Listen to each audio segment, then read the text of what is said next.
Hey Canucks fans, hope you're well. I'm here to break down all of President of Hockey Operations Jim Rutherford's answers on after hours last night after the Canucks lost 5-1 to the Boston Bruins. In all seriousness, I only do goal breakdowns after Canucks wins. Generally, I'm in a better mood. There's more Canucks goals to break down, obviously. And you guys have shown through your viewership, through your loyalty, through your viewing habits that you much rather watch breakdown videos when the Canucks win as opposed to when they lose. And that's when it comes to Canucks goals. However, Jim Rutherford appeared on After Hours for the first time in 2 years last night after the game. And he had a lot of interesting things to say, from Brock Boeser's contract to Kevin Lankinen's status and JT Miller and everything in between. So what I'm going to do is I'm going to let his answers roll in their entirety. And then I'm going to give quick reactions to every single one of his answers. He touches on about a half dozen really interesting topics. And then one other caveat, I'm playing it back at 1.25 speed. Both Jim Rutherford, especially Jim Rutherford, who I'm focusing on, but Ray Ferraro and Scott, maybe to a lesser extent, they speak slowly, not too slowly, in a good way, as good communicators, as so we can, as viewers, understand everything that's happening. Especially Jim Rutherford, he simply doesn't speak too quickly. So I'm able to speed it up a little bit, 1.25 at least, so this isn't like a half an hour video by the time all is said and done. So let's get going with the first question about the Canucks woes at home.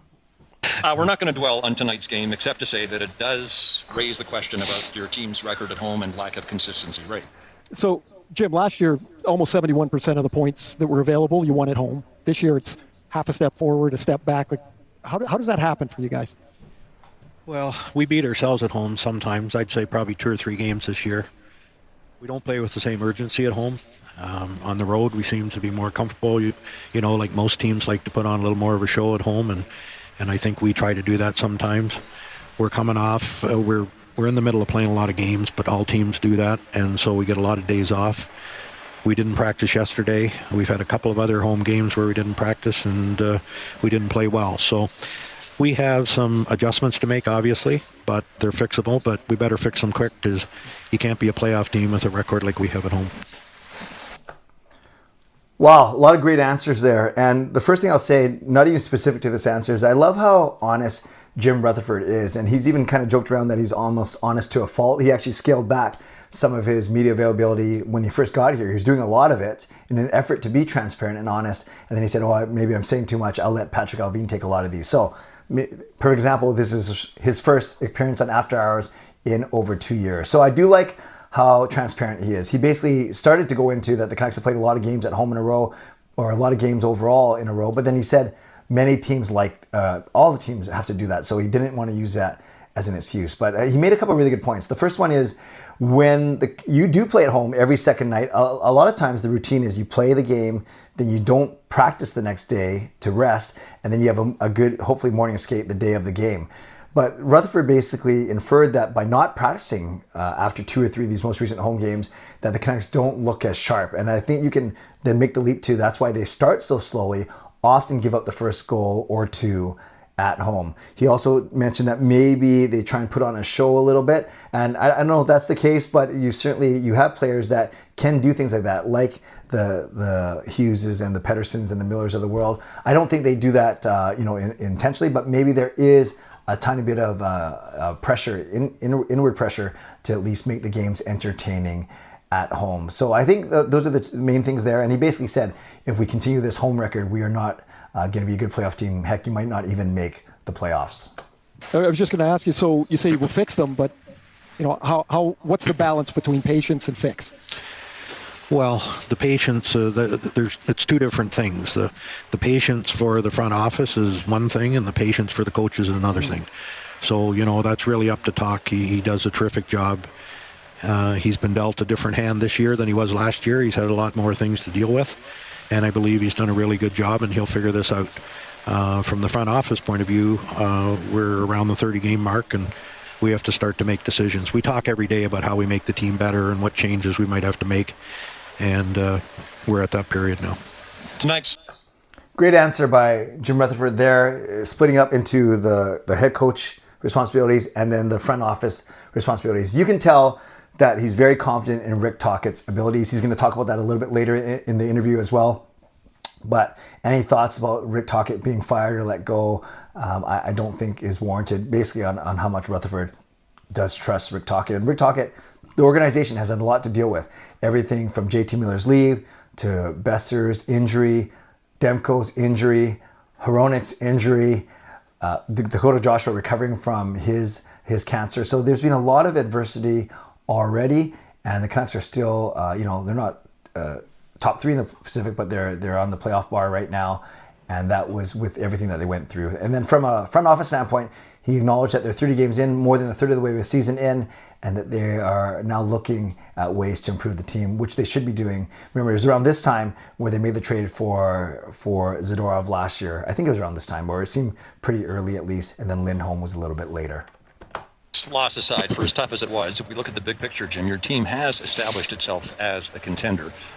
If we go back to where you were 2 years ago when we had you on this program, I think your quote that night was, "I'm the same as fans and everybody else. It's getting frustrating. It's hard to watch." So the backdrop for this interview is different.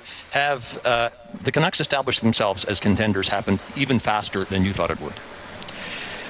Well, we took a big step last year. There's no doubt about that, and probably a bigger step than we all thought we could take in 1 year. And now the key to that is maintaining what we gained last year. And we lost some players, good players, and we've added some good players. So, but like I said a little bit earlier, we've dealt with a number of issues here. All teams have to do it, but we just got to get everybody in place and get settled down, and we're certainly a good enough team to be a playoff team, and then see where we go from there. To come with. Again, Jim Rutherford, no excuses. He said that they've had a lot to deal with, but then right away he says that but all teams have to deal with things. So not a lot in this answer, other than that he recognizes that last year they probably overperformed, or they exceeded expectations. But remember, last year hardly any injuries, hardly any adversity. It was a really, really feel-good story this last season, and with that comes heightened expectations for this season. Within a couple of goals of getting to the conference final says something about establishing yourself as a contender. You have spoken in the past about a 3-year window of opportunity to win here. Quinn Hughes' deal is up in 3 years, Demko before that. And so Jordan asks, with the team's window opening, do you not think it's time to open the cupboards a bit and bring in some high-level talent to bolster the current roster? Quinn Hughes is a once-in-a-lifetime player, and we need to utilize every season we have of him. Well, I think that's a fair point that person's making, but it's not like you can go to Costco and just pick up one or two of these players that you think can help you. We're living in a cap world. It's hard to make deals. But yes, the point that this person's making, we need to add a couple of players to really give ourselves a chance to contend. Speaking of... I like how Jim Rutherford said that person and this person as opposed to Jordan. Also loved his Costco reference. As much as I hate going to Costco, I think I got to do that one time this week for Christmas preparations. But regardless, what he basically says here is, yes, it's a cap world. It's challenging just to simply add to your team. I do like how he acknowledged that the window is right now, while Quinn Hughes is on his sweetheart deal, while Miller is still in his prime, the early part of his deal, that who knows how well that's going to turn out. And while there's still some with Demko Lankinen, who he's going to get to in a few minutes. So really interesting there. He talks about adding, we're about 2 big pieces away. To me, that's one forward, and that's at least 1 defenseman. But if we go with 2 players, 1 forward and 1 defenseman. Speaking of expiring deals, Brock Boeser is on one. If you can't get the 40-goal scorer signed to an extension by the trade deadline, what then? Well, we'll deal with that when the time comes. Right now we're evaluating his situation. The key is going to be what that contract looks like, what the term looks like, all those things. I mean, it's like all contracts. The player's going to have a different opinion of what the team has, and we'll continue to watch this really close. Rick Tocchet. Yeah, nothing of big consequence here. He was acknowledging that with any contract negotiation, the player and the agent are going to have one set of expectations. The team is going to have another. You set your kind of guidelines, and then you work towards a compromise from there. I know there's a lot of stories out there about 8 times 8 for Boeser. I just don't see the Canucks committing that type of term to Brock Boeser, just because of the profile that he is, the player he is. He's a good player, obviously, loved in the community, good hockey IQ, really great hands, not a good skater, and that's only going to get...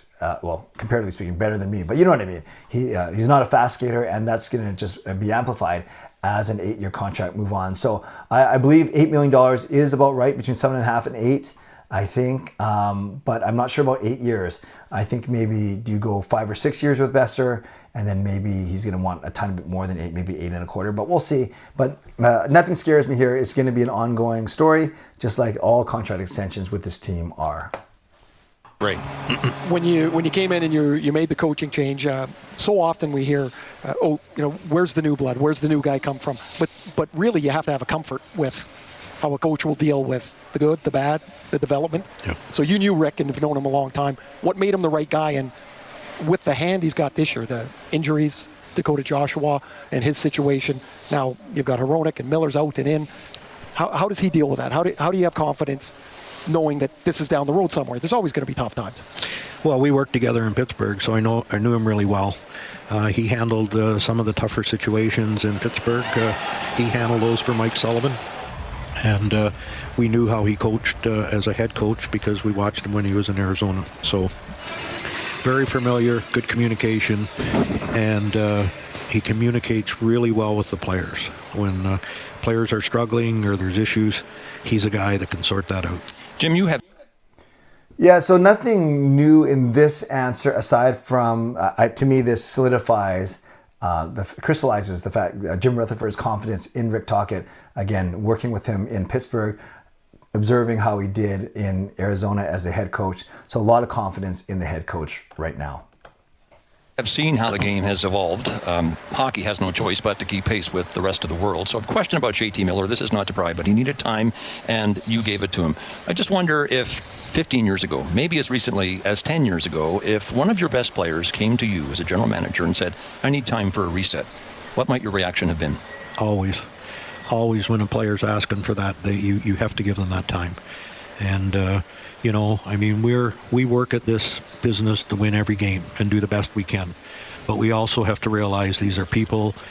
Everybody has issues to deal with at certain times. And when a player reaches out for some help, that's when you say, you need some time off, go for it. Did it ever happen to you in your career as a general manager before this? It's been a long career, so I can't remember all the situations. But I do believe that it has happened before. But when you talk about 15 years ago, we would have never dealt with that person the same way. We didn't have all the tools that we have now to help people. But I do believe that I've given players some time away, maybe not a month, but maybe a week or just even a few days. And it happens all the time. It happens a lot more than people think. A follow-up. Was JT Miller's request for a leave personal from him, or was it a team initiative? He requested the time, and it was for personal reasons. And that answers the question about the scurrilous rumors that are out there these days, I guess. Yeah. It's unfortunate. I get it. The world we live in the sports world we live in, there's going to be all kinds of rumors, and people make up trade rumors and all these things. But when a player's in a situation where he's taken a leave for personal reasons, it's very disrespectful for people without any information to go off of to start some of these rumors. It's really unfortunate. When you sign a player... Well, I let it run for a couple minutes there because I didn't want to break up his answer and the questioning from Scott Oak, which I thought was fair, and I thought Jim Rutherford handled himself very well. Obviously talking about the recent JT Miller situation, and loud and clear, Jim Rutherford is standing by his player, and he tried to squash all the rumors out there saying that the team asked, I've heard it, it was out in the last couple of days that the team asked Miller to take leave, so that they initiated. But Jim Rutherford, unless he's lying, which I have no reason to believe that he's doing so, he flat out says it was JT Miller that approached the team about taking time off, and it was the team that granted it. And he went on to say that anything else is disrespectful, is the word he used. And I will admit that I didn't get caught up in it, but certainly doing a nightly show, it was coming up every single night. People with their theories, speculating. I tried my best to stay out of it. I heard certain things, but ultimately the bottom line is JT Miller requested the time. The Canucks gave him the time. His health personally is more important than the performance of a hockey team, as much as we sink a lot of time, energy, and money into this team. And the Canucks held their head above water while Miller was gone. So hopefully this becomes less and less of an issue, less and less of a talking point. But I can admit, because I lived it firsthand from a standpoint of what it was on the top of everyone's mind, especially when there's not a lot of info out there. That doesn't mean people are free to speculate, but I think that's part of human nature. Bottom line, it's great to see JT Miller back with the team. It's great to see that the organization stood by him. Player like Jake DeBrusk to a lucrative deal with term, you expect him to produce, and he has been for you. And then there are economy contracts, I guess we could call them. So I want to ask you about one of them, and that's Kevin Lankinen. You picked him out of the free agent bin in training camp. He shut out the Stanley Cup champions here on Thursday night. He's won 14 of 21 games for you. How can you not be surprised? Well, we're not surprised that he's played well. I guess it's easy to say that we are surprised that he has the record he has and set the record on the road for most wins in a row and all those things. But, you know, we had a goalie situation that was tough that we were watching with Demko's injury. We were well aware that Lankinen had overplayed his hand when he was trying to get his bigger contract.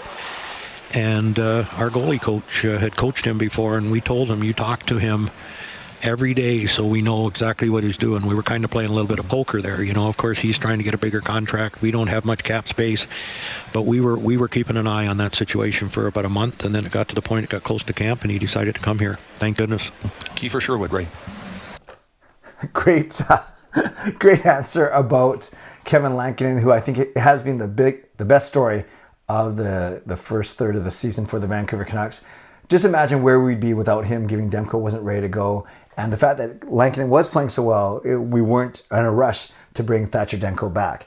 Having said that, I love the way Jim Rutherford basically called out that Lankinen and his agent overplayed their hand, asking for too much money, and Rutherford and the crew were patient enough to go at him, to get him at the right time, at the right price. Again, probably the best story for the Vancouver Canucks in this early season.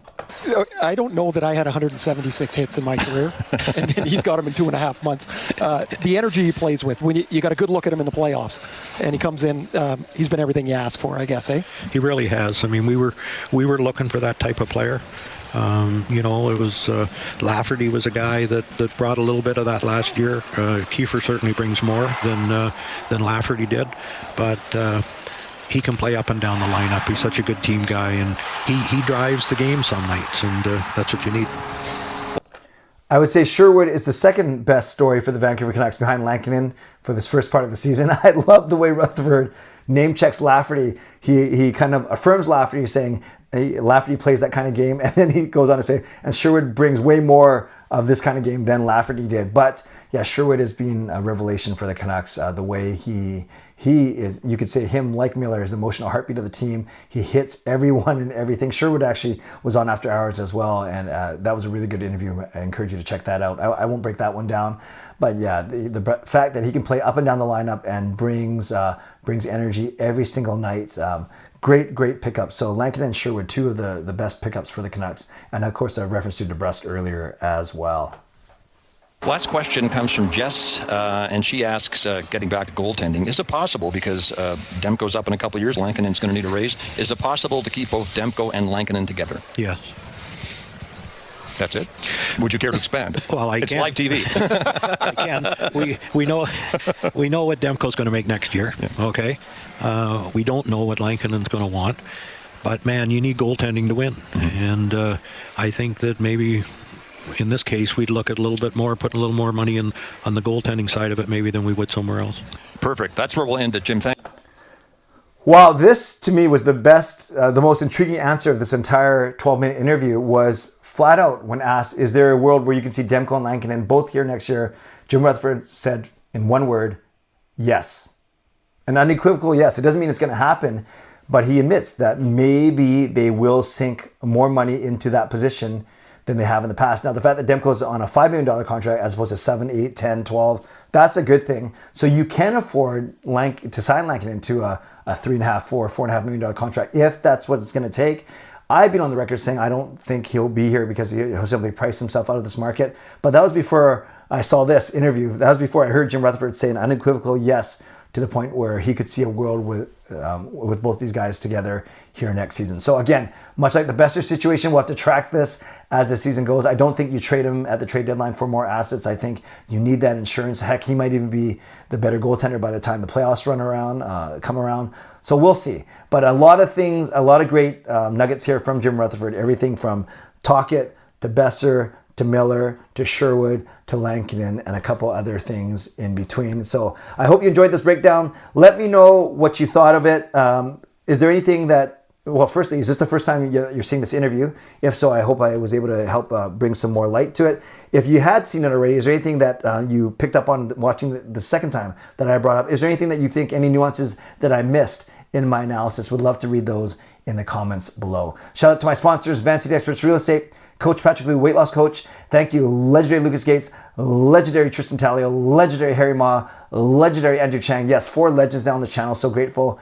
Thanks for your support, and thanks to the support of Hall of Fame and franchise members as well. And thanks to all of you for watching, liking, subscribing. On the way out, like the video, subscribe, leave a donation, and leave a comment down below your thoughts on Jim Rutherford's appearance on Hockey Night in Canada After Hours with Scott Oak and Ray Ferraro. 11 o'clock, live stream. We'll break down the Bruins game, look ahead to tomorrow's Avs game, and anything else you want to talk about. Hope you see you tonight at 11 p.m. for my live stream right here on this YouTube channel.